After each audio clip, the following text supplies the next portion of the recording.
Thank you for tuning in to Stay Sharp with Razorleaf, your secret weapon for all things digital and manufacturing.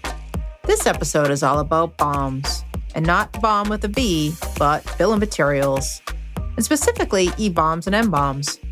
What are the differences between EBOMs and MBOMs? What is their purpose? How are they structured? And how and when are they used? What if an organization only has one bill of material? Does one common view serve everyone better? Or does it make their job harder? Hear how our Razorleaf podcast duo lay out all the various BOMs, EBOMs, MBOMs, purchasing BOMs, CAD BOMs, and more, and why these different views may be necessary so that the right information is provided to the right person at the right time. Let's tune in.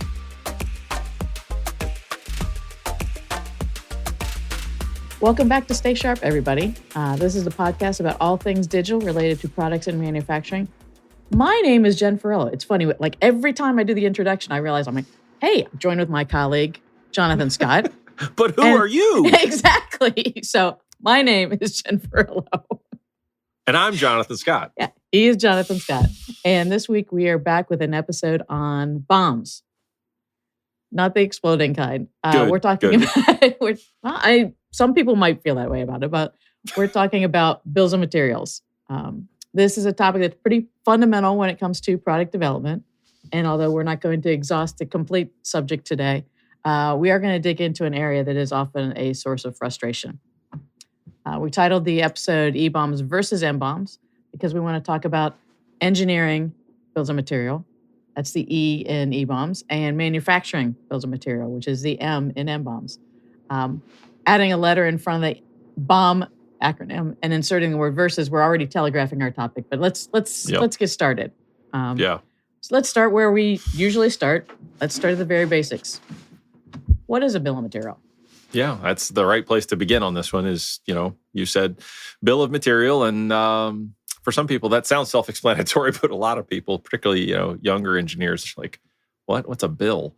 I had that question, right? I mean, okay, so list of materials, list of things. That's what I think a bill of materials is. I think a better name might be bill of components, or the way it gets used sometimes maybe bill of elements, because that's what it is. It's a list of stuff that makes up a product. But as we're going to talk about today, you look at that list differently and you care about the details of that list differently, depending on what you're using it for, what you need it for.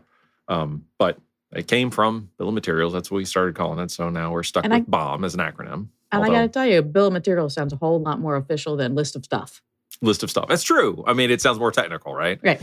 But the one thing you don't want to do, though, is talk about BOMs when you're walking through an airport on the phone. I can speak from experience there. That doesn't turn out well. You get a lot of very odd looks and somebody stops you and says, sir, So anyway, but yes, we're talking about BOMs, BOMs. Okay. So bill of materials are usually, which comes first? Which comes first, EBOM or MBOM? I think it's EBOM. I mean, I think there's a quick answer to that. I think it's EBOM. Okay. And it's the idea is, what does product life cycle look like? Where do we start with things? Because this is a piece of defining a product, right? So how do you define a product? A product is made up of a lot of parts. That's the list of stuff that we're talking about. So very early on, some of the things that make up your product. There can be early bills of material, and maybe that's another fun one to clear up too. Is it bill of materials, bills of material? I think it's bill of materials for one. And if you have multiple of them, it's bills of materials. But, we should really confer with one of our English fancy colleagues. We'll get somebody on this podcast one of these days who can sort that out for us. On English? Anyway. Nobody's going to listen to it. Nobody's going to care. But I think... These are engineers we're talking to. It's true. But I think it does start in engineering or whatever the early stages of product development are when this product is made up of a this and a that. Sometimes it's a preliminary bill. We won't get too much into that, but you can't really get to a manufacturing bill and how I'm going to make it until you've designed the product and you know what it is you're going to make. So I think we're always starting with an EBOM. So if we're starting with an EBOM, we're starting in engineering. What's it comprised of? What is that list of stuff that the engineers are putting in there? So I think it's, it comes from the engineering perspective, and that's got a lot to do with why we're talking about two different bills of material today, and how there can be even more than just those two. It's what do you need to do the job that's at hand? And for engineering, it's designing the product. So what you need are the list of components, and you need them grouped in a way that lets you do your job, right? So it's what are the parts? Not necessarily every step that's needed to go make them, to go, build it up from a raw material, but it's what are the parts in the groups that you need to define the product so that everybody knows what it is you're going to make later, what you're going to sell, what you're going to service, all those kinds of things. So, and so is it an assembly essentially? I mean, it's so like you're making a jet engine. Okay, so it's all of the different the fan blades, and it's the combustion. It's all of these different pieces and the parts that keep them together. It's CAD. That's right, isn't it? It can certainly be related to CAD, and it's a good way of thinking of it certainly for mechanical products. And it's things that are grouped by the ways that you would design them, right? So maybe a good example of what I mean there is if you're starting to make something very complex, like an airplane, you're going to have a breakdown to begin with that into subassemblies that lets you go do the design work. Well, somebody's going to do the airframe, and somebody's going to do the engines, and somebody's going to do the controls, and somebody's going to do these different subsystems, and maybe even different companies, different departments, different whatever, that you need to do a breakdown, and that breakdown can continue on, but you're breaking it down by the activity you're doing, by design, by engineering. So that's going to dictate a little bit about how an EBOM looks. And another thing that I guess in an EBOM is the level of detail you care about. Like I said a minute ago, you don't really care that I'm making this out of some raw material that is, comes in a 1/4 inch by 5 inch by 20 foot long bar. That's irrelevant. Engineering doesn't care about that. The designers don't care about it. That's right. The manufacturing folks do. That's right. And sometimes, right? This is going to be a whole conversation of sometimes all day today. But that's right. But it comes back to that you're going to have a level of detail that relates to the task you're trying to do. So engineering is not going to think a ton about how it's made. They might, right? There are a lot of engineering groups who do design for manufacturability, and they do think about it. But they may not even detail that in their EBOM, because the task at hand is, release the product, get an engineering release, an engineering definition of the product. So it's enough to define it from an engineering perspective. Okay, so whereas design or engineering might not care about those materials, manufacturing for sure does. Right.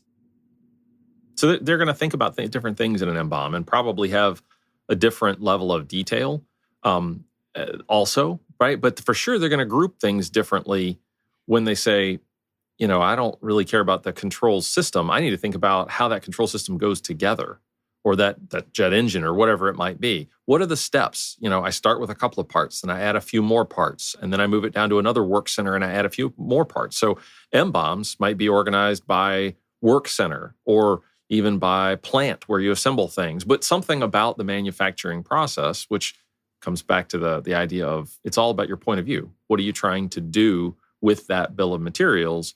Kind of dictates what it looks like, which means that an EBOM might be organized differently than an MBOM. Sure, because it's how you're grouping it, right? So in a design, it's the subassembly, whereas what you're saying is in manufacturing, in the MBOM, it might be the work center that it's being created at, or the machining it's going through, the welding, et cetera. That's right. Yeah, what's the step that needs to take place might be what you're thinking, or the kind of process, or something like that, right? But it's just a different orientation to how you might group the components.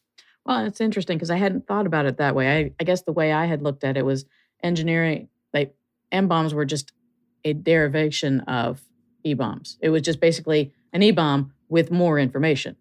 Mm-hmm. But what you're saying is that it can be structured separately or structured differently as well. Absolutely. But your point's not wrong either, right? It's also more detail. So, it's take that thing we were saying a minute ago about a 1/2 inch by 5 inch by 20 foot long piece of raw material. Well, that detail is important, when you're having to make the product yourself, you need to think about the raw material you're making it from. That's not always important because sometimes you buy the part instead of making it yourself. But let's take the case where you are going to make a component internally, like just some bracket as a simple example. So in an EBOM, the lowest level component that you show might be that bracket that's painted black or whatever it is. Okay, that's it. On the drawing, you say, yeah, it looks like this, got these holes, got this shape, and you paint it black. Well, on a manufacturing BOM, you might be thinking about that completely differently because you need to make it from that piece of raw stock that I just described a second ago. And first you need to cut it to length, and then you need to bend it, and then you need to drill the holes, and then you need to paint it. So all those steps need to happen. Now, maybe all of those steps don't happen independently, right? So I'm not saying you might have a bill of material that's 5 levels deep for this painted bracket, but I am saying you might have some intermediate steps where you track a part number, an internal intermediate part number for it, and therefore you show those intermediate part numbers on a manufacturing bill. So that level of detail shows up. Oh yeah, I need this much raw stock, this many inches of that bar that's 20 feet long, and that goes into this part. Well, and this part is the one that's bent and has the holes drilled and everything. Well, and then I need this much paint that goes with that bent part to make up this one that engineering has called out for me, right? So in the EBOM, it's just, that's the lowest level part and it's got a drawing. But in the MBOM, it's got a couple levels below it that identify how you make it up, how you build it up, and maybe some intermediate levels at which you track it as you're making them. So it sounds like the two are very different then. It's like I said, it's not a simple derivation. It is much more complex, both in the level of detail, potentially, and also in the way that it's constructed, the way that it's organized. I think they can be. Is that why we need different BOMs, is because of the differences in the jobs that you have to do? I think so, right? I mean, it is, you need them for different purposes. And so trying to have one thing do both purposes is tough, right? So I'll give you an example. You've got some kind of large assembly that uses a bunch of fasteners in it somewhere, right? So from the purchasing side, what somebody needs to know is the total number of that one kind of fastener across all the sub-assemblies that they might need. So they've got one way to look at it. They need to figure out, let's say that you've got 100 bolts that hold the product together overall. Okay, let's say you can look through the engineering bill of material and total that up, right? So even here, we're talking about EBOMs and MBOMs, but a purchasing BOM is another kind of BOM that somebody might need to get that 100. Yes, but we said total. We were not going to exhaust the subject today. So we're not going to cover stay everything. Focused. So let's say you need 100 bolts though. The manufacturing BOM, when you're going to actually make the thing, you don't need to know that you needed 100 total like purchasing did when they tried to get the volume agreement to buy the right number of bolts at the right price and everything. They needed that 100 total information. But in manufacturing, you need to know that I need 12 at this step because I got to put these 12 bolts in to make this thing attached to that thing. And then I need a couple steps later, another 32 bolts because this bigger assembly has to go into this other one. And I've got, this many here, but it's 32 at that step. And then over at final assembly, when I'm putting everything together, that's where the other 56 come into play. That's important information, right? I'd really rather not have 100 bolts travel with this whole thing, like all the parts for my whole machine travel with me every step along the way. I want the right parts coming in at the right time at the right work center. And so, yeah, it is. It's very differently organized information for a lot of people. Now, this all, of course, depends on what you make and how you make it. If you're making 1 or 2 of what you make, that may not be that critical, right? I've worked with a lot of organizations, and that's where I came from. My background in engineering was making a very small number of things. And although we did design and we had an EBOM, we didn't spend the time on an MBOM because engineers were very involved in putting it together, and they kind of knew what was going to come together when. But in an organization where you're making thousands, hundreds of thousands, or millions of whatever it is, and you need to optimize what material comes in at what stage, and you need to know what you need where, and you have to do some analysis. Boy, that different orientation of the information is very important. So having multiple bills of material or different views, has a lot of different implications, right? I mean, it depends on your perspective, what you're looking at, or it depends on your job, right? That defines not just what type of BOM, but what type of information you need. That's exactly right. And that's one of the, I'll say, can be a negative implication of this topic. We've sort of assumed by the fact that we're talking about EBOM versus MBOM that there are two.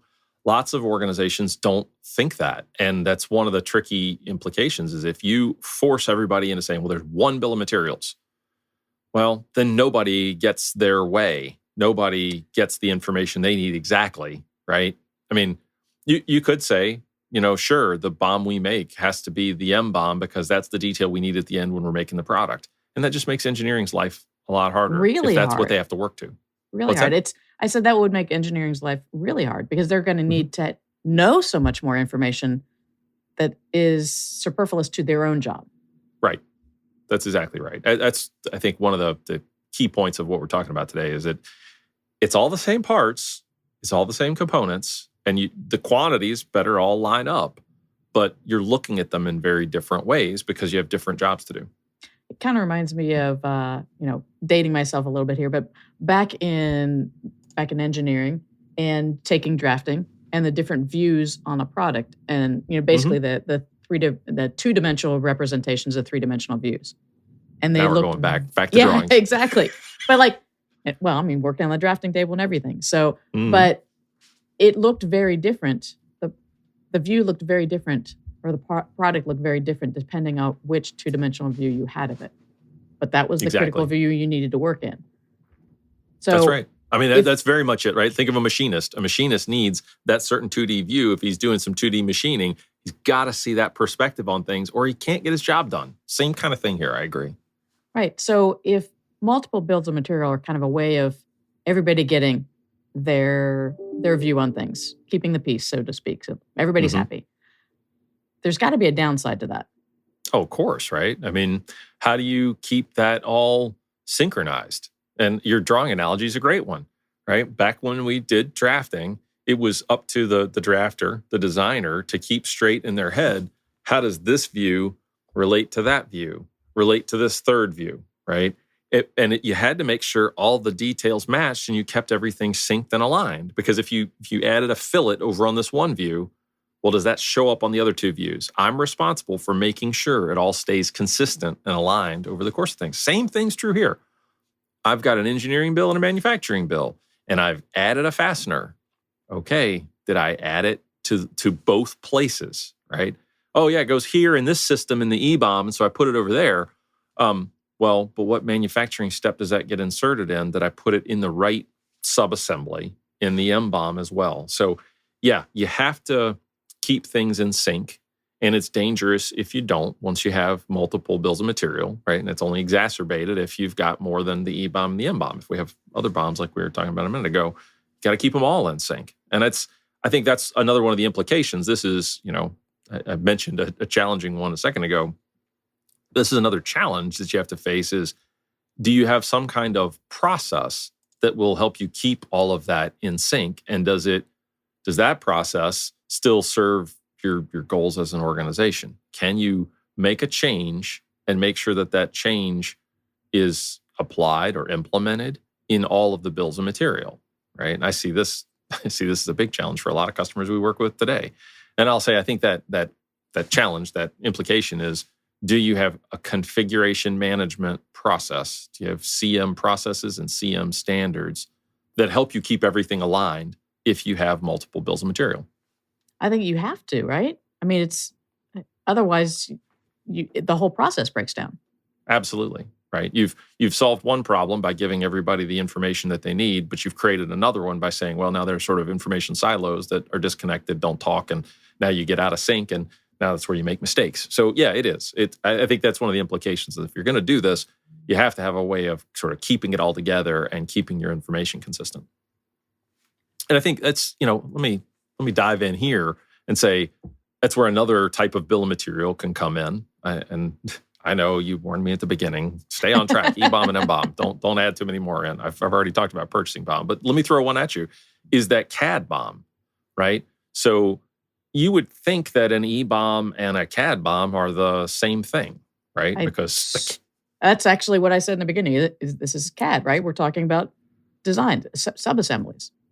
And in theory, it should be pretty close, right? So, I mean, hopefully the groupings are the same. But that level of detail thing we talked about a minute ago, I'll say I think that's a place where maybe they aren't. And maybe it's over time, they will continue to get closer and closer and closer. But back when I was doing a lot of CAD work in engineering, the answer was only model what you have to model to get the drawings out that you need to make the specifications of the design. But don't model everything because we had problems. Don't model the bolts. Exactly. Don't model the bolts. Don't model the screw threads. Don't model there were lots of rules about what don't you model. So rivets on an airplane are a great example. And I've seen some interesting techniques today to help, address that and resolve it and make it better over time. But a CAD BOM, maybe you put in one rivet to be representative. And then the rest of them, you just identify the rivet locations. Don't actually put in the holes or don't actually put in the rivets themselves or whatever it might be. But now you need to keep in sync that CAD BOM with the EBOM, right? So lots of people love the fact that tools today can help you really sync up that CAD BOM and EBOM because they're very close. So it'll a PLM system will just copy over the CAD BOM to the EBOM. That's great, except for you've got something like rivets where now you need to go count. Well, there's actually 2,386 rivets in that wing. If I didn't model them, I got to go count them.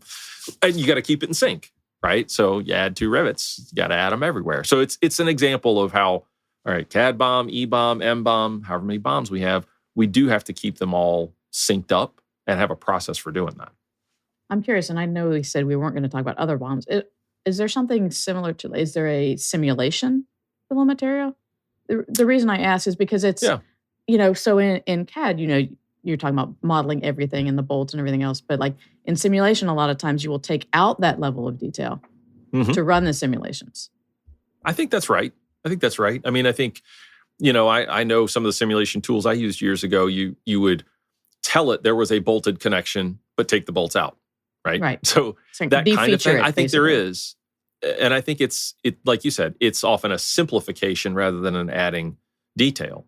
And it can get simplified even further by saying, well, I'm going to treat this whole thing as a single body instead of multi-body or whatever it might be. But yeah, I mean, I don't know if analysts call it that, but I think conceptually, absolutely. And you have to keep everything aligned as well, right? Oh, I made a change. Wait, does the simulation need to change because you've added a component, changed a component, something looks different? Sure. No, that makes a lot of sense. So one other thing I think about, as we're going through this is having different levels or having different BOMs, different types of BOMs allows you to be more specific about the information. I think that's right. Here's a conversation I've had with customers that they found a huge challenge because their view of the world was we have a BOM, we have one BOM. So their question was, well, where do I keep these the manufacturing work instructions? Where do those go? And the reason they had that problem is engineering didn't have a subassembly for the manufacturing steps. Engineering had a subassembly for that, that whole area or system of the design. But there were actually 3 manufacturing steps where they needed to assemble this, and then they assembled this, and then they did the final assembly. And they had a different set of work instructions for each of those sort of stations or stages along the assembly process. But there was nothing to represent it. And the problem was they didn't have a separate MBOM. If they'd had an MBOM where each of those work centers or stages of assembly was some sort of representation or some level of subassembly, they'd have a logical place to put it. And engineering would still have a logical place to put their exploded parts drawing or exploded assembly drawing of their system. But, neither of them had the right place to keep things. Well, actually engineering did, because it was sort of an EBOM is really what everybody was working on. Right. But manufacturing didn't. And by separating that out, by saying, look, we're going to have a separate MBOM, and this is true if you've got a separate service BOM too. You keep track of added another in there. But everybody's got a place to keep the information that they create about their view of things, right? Just like the additional detail we mentioned earlier, we said you're going to make that bracket. You get the raw material, you get the intermediate step where you bend it and drill the holes. Well, maybe that's got an in-process inspection drawing because you want to make sure that the holes are right before you paint the thing. And then there's the final drawing, which is maybe it's the engineering drawing that represents the painted bracket in its final state. But that in-process inspection drawing, where were you going to stick that? Were you just going to put that on top of the engineering component? Well, it didn't really represent the end component because it hadn't been painted yet. Okay. So this idea of different bills of materials does give you more accurate, granular places to keep track of information, which overall, I think is a help, right? Because you know what's located where and you get the right context for it. Well, I certainly can see where it's a help for each department or each piece of the process. But now you have the information you need to do your job. Mm-hmm. But the thing is, as you're adding more and more detail, I feel like you're getting further away. That each of the BOMs is getting different. And if there are systems that are structured to hold those bills of material. So now manufacturing's got a different system than engineering does to hold it. Like, I can see where, again, that's better for each specific job, but it makes it harder to have that continual digital thread that we're all talking about all the time, because now you've got different data, different systems. But if a change happens in engineering, it's got to flow all the way down. I think that's right. I think that's the challenge here, is if you're going to take this approach, have you found the right balance between everybody gets what they want? They've got their own bill of material, their own system for managing that bill of material and connecting the data to it in the ways that they want. And how does everyone work as a group? How does everyone work as a team and keep that information in sync? And I think there is a challenge towards saying, well, an EBOM goes in PDM or PLM, and an MBOM goes in MES or MRP, and an SBOM goes in an asset lifecycle management or ALM system or an MRO system, and everybody gets their own system. Well, then, your digital thread that you need to use to kind of connect all of those and keep them in sync, and your change management system for evolving that digital thread and all the different bills and all the different artifacts as you go, that's a complex multi-system problem, and integration becomes critical to that. You have to find a way to integrate all that and manage the change across all the systems and orchestrate that, et cetera. I think another approach to it is to try to do more of the planning, the change, the orchestration, all of that, maybe in one of those systems, and then distribute the results out to the others. It's just a different model, right? And this starts to get into data architectures and IT architectures and things like that. I don't mean to get too deep in that, but you do have to make a decision about where do you keep the information and how do you keep it in sync? And it's a balance between everybody's got autonomy on how they want to do it, but everybody has to stay connected so the information stays consistent. And frankly, change management across a bunch of different bills of material is tough. There's another problem here that is, I see some customers starting to see and to understand and in a lot of cases work around. But that is, if you're trying to keep all the information together, what does an engineering release look like anymore, right? So I'll give you an example. You got some component that you need to change, and people say, well, you're not done changing it until you've changed the manufacturing work instruction on it. Oh, and by the way, we also have a service manual on it. Okay, so if an example here, like a PLM system, you can't release a component until its specifying documents, drawings, models, whatever, are released.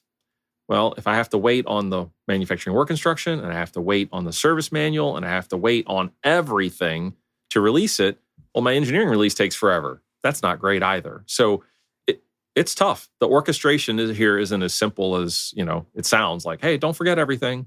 It's not quite that easy. Well, it sounds like, back when you were describing one of your initial jobs where you only had the EBOM. Mm-hmm.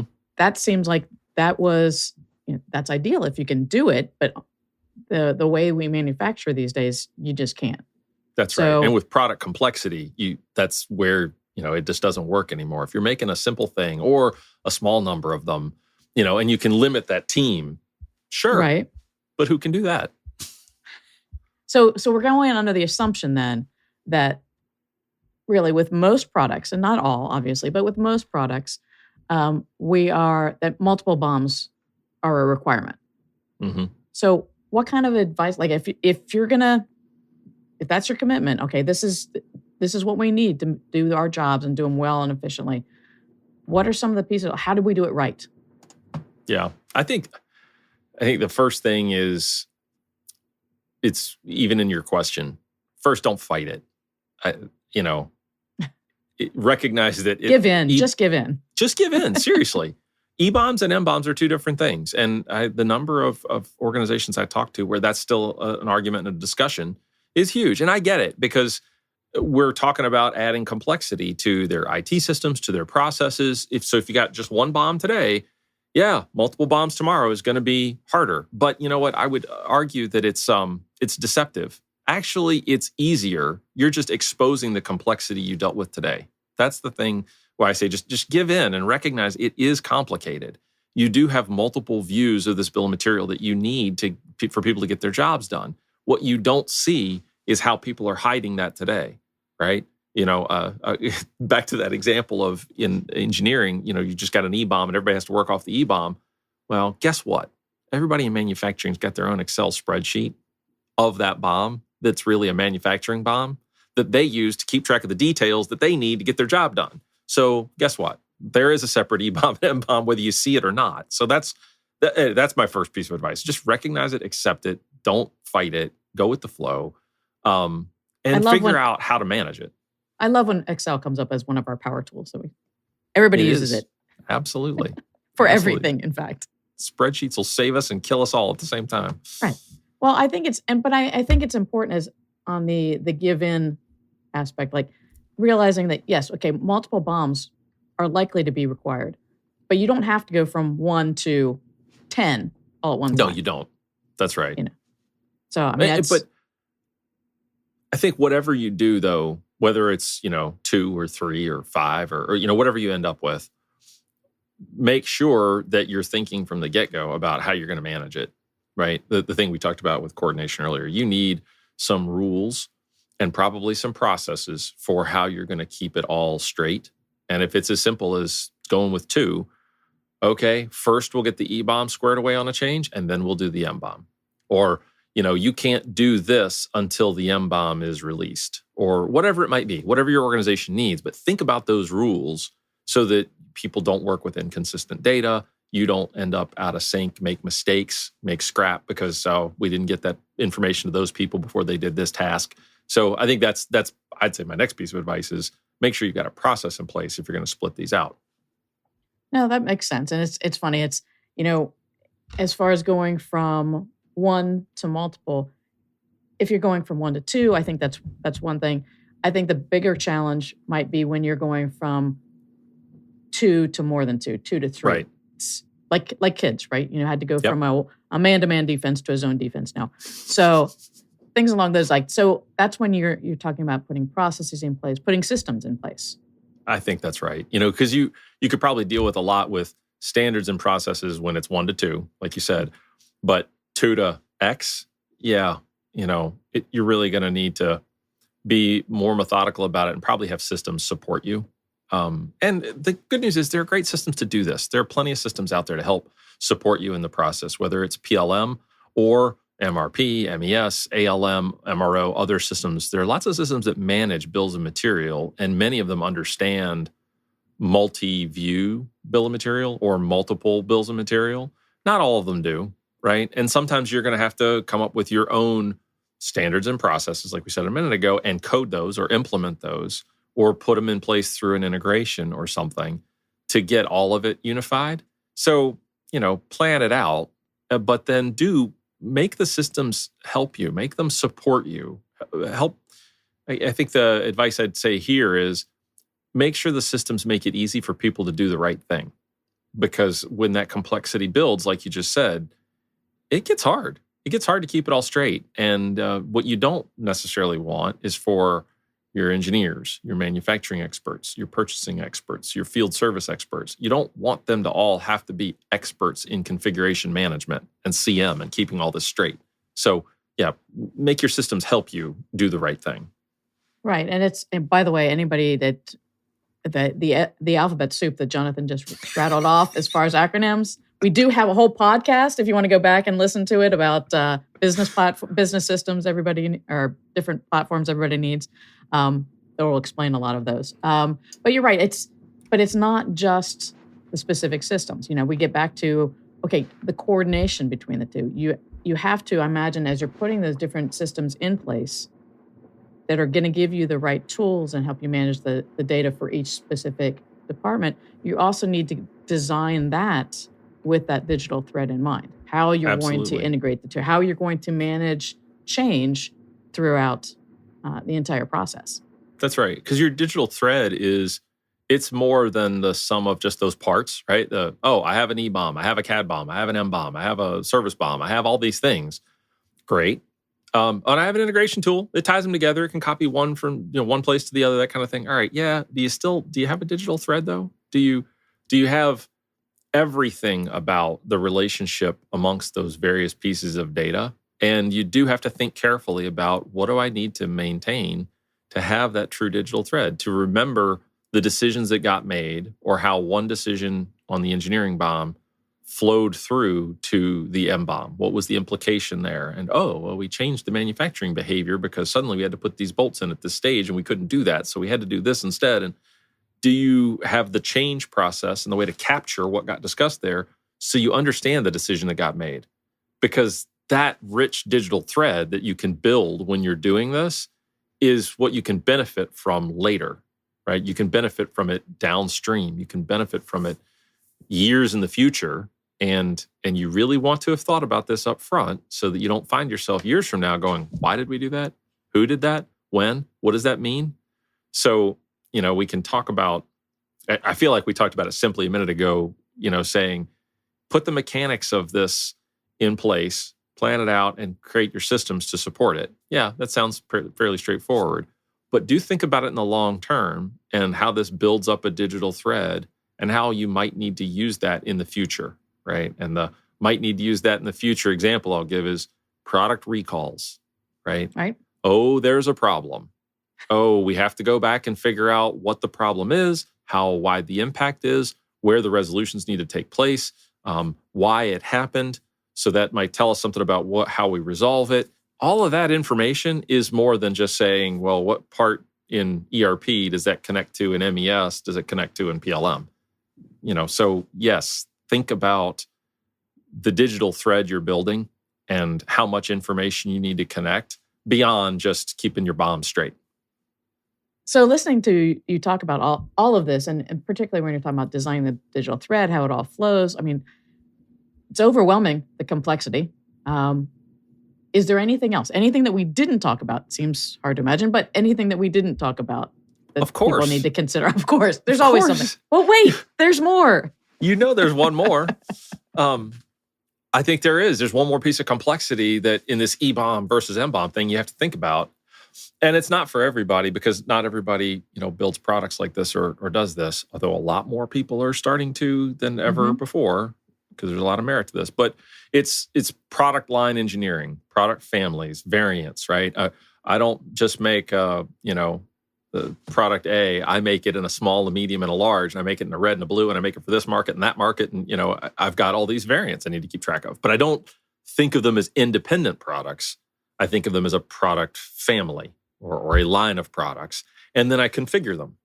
Well, that's great. I mean, I think, the current thinking and state of the art here is that is the most efficient way to design a family of products is thinking about variability and variation and thinking about them as a 150% BOM that then I configure or tailor for the specific product I need for that market in red and a medium, or for this other market in blue and a large.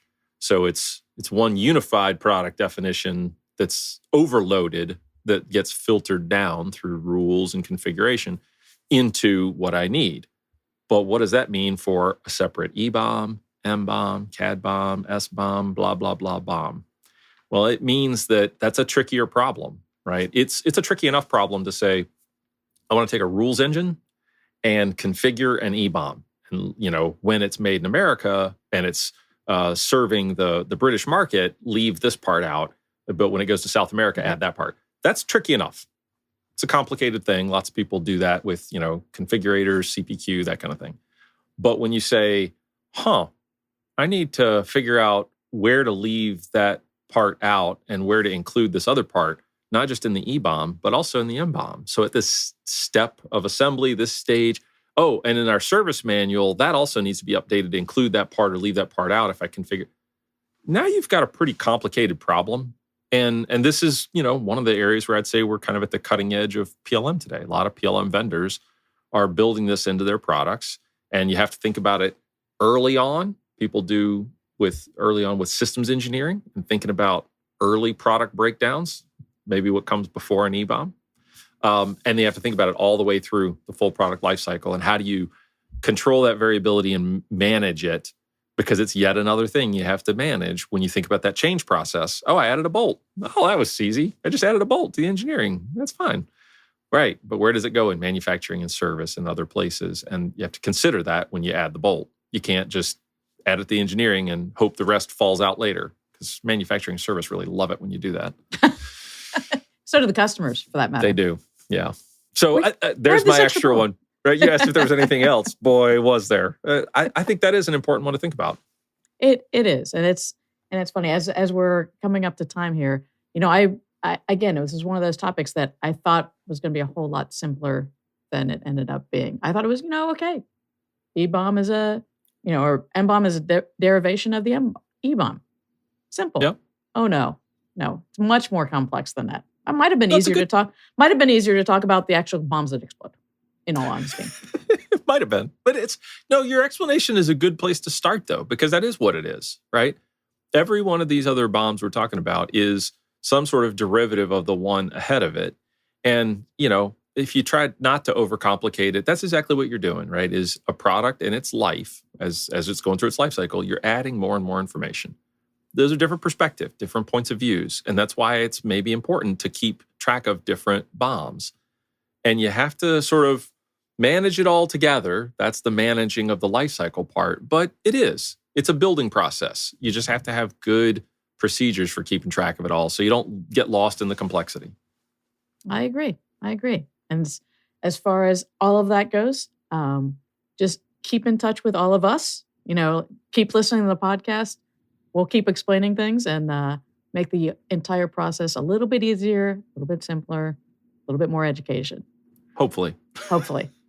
If there are any topics that you would like to hear about that we haven't covered, if you have any questions about and or stories about the topics that we have covered today, please reach out to us, comment on our LinkedIn post, comment on our website, subscribe to the podcast. We would love to hear from you. We want this to be a conversation, not just a one-way,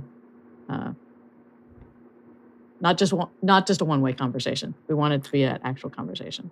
Because there are a lot of good things to this topic, right? I mean, I love to hear from people on this one. There's things going on, with graph databases and PLM systems are doing new things. Like, yeah, let us know. What are you doing? How are you solving this differently? Because it is a challenge. It doesn't have one easy answer. So yeah, reach out to us. We'd love to hear from you. And until next time, stay sharp. Thanks, everybody. Thanks for listening to this episode of Stay Sharp with Razorleaf. We appreciate you. If you have any questions for our podcast team or have an idea for a new topic for our team to cover this year, please send an email to podcast@razorleaf.com. We would love to hear from you. Also, leave a comment on our post and don't forget to subscribe to our podcast on your favorite podcast platform. Until next time, stay sharp.